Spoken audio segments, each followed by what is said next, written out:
Hey guys, this is Kevin. I've been looking at a lot of videos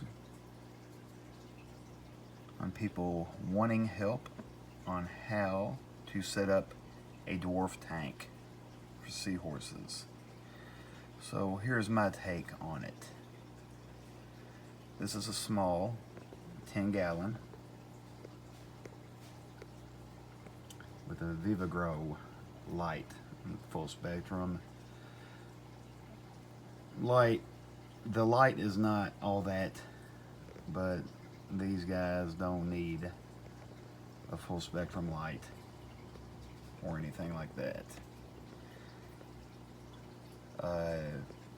There's probably 30 plus of these guys in here. One of them just gave birth, and you can see the babies are pale white in the back. But enough of the babies and the seahorses. I'll show you how I set up my tank. They're fake plants, unless you want to go through the whole rigmarole of the upkeep, constant back and forth with the nitrates, just constantly battling that. I'd rather just do a water change. A water change once every 3 to 4 days. Mainly to get all this junk up, which is detritus.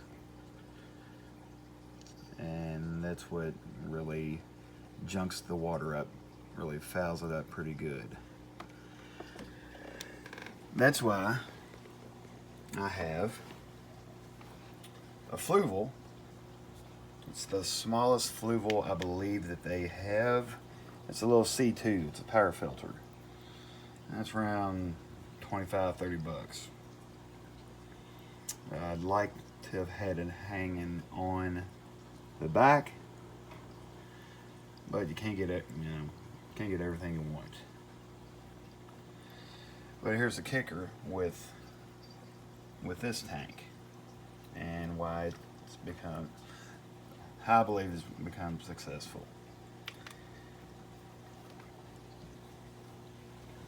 I've kind of built like a sump type false wall on the back, to where none of the babies, none of the seahorses will get sucked up into there. I make sure that I keep my water level below that fiberglass or acrylic. I cut it a little too long purposely, just so I could bend it enough to fit the equipment behind there, because they are different lengths. That's just my way of doing it. About a $10 not thermometer, $10 heater,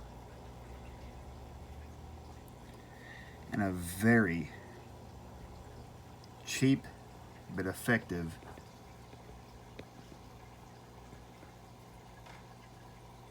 protein skimmer.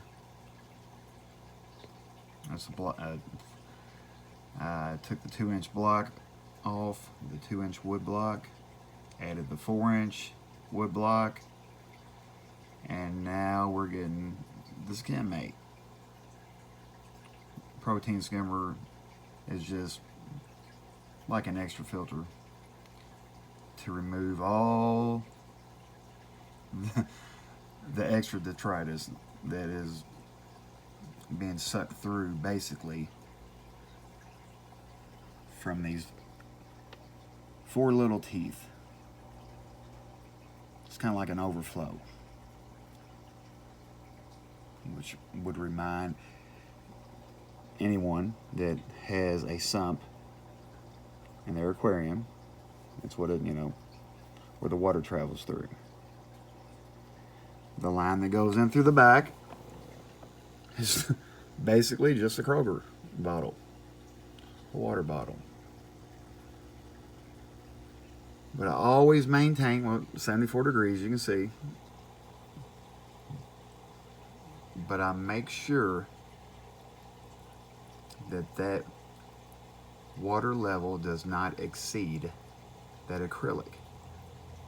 Because if it does, those little guys can go right over top of it, get sucked up, and I don't want to have no dead seahorses, dwarf seahorses.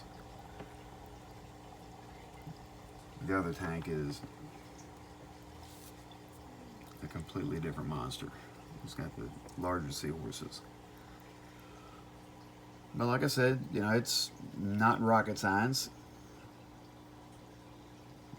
Maybe because I've done this for about half my life.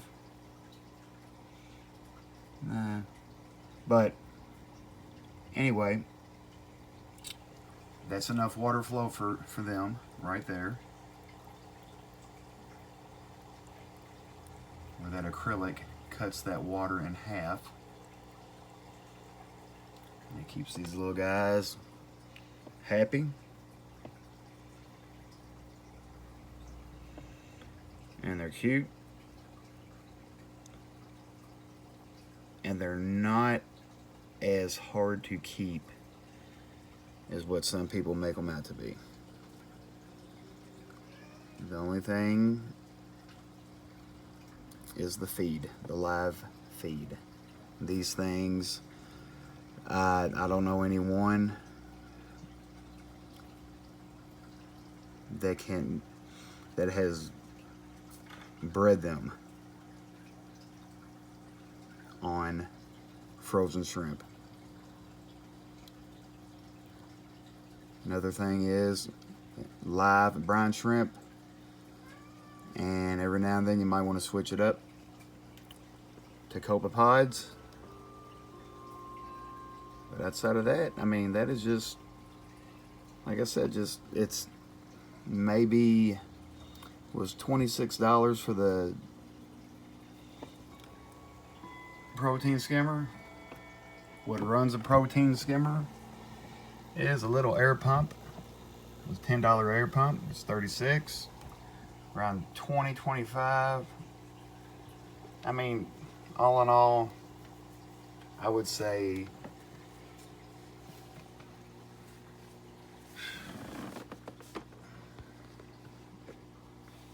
the seahorses, if you get a male and female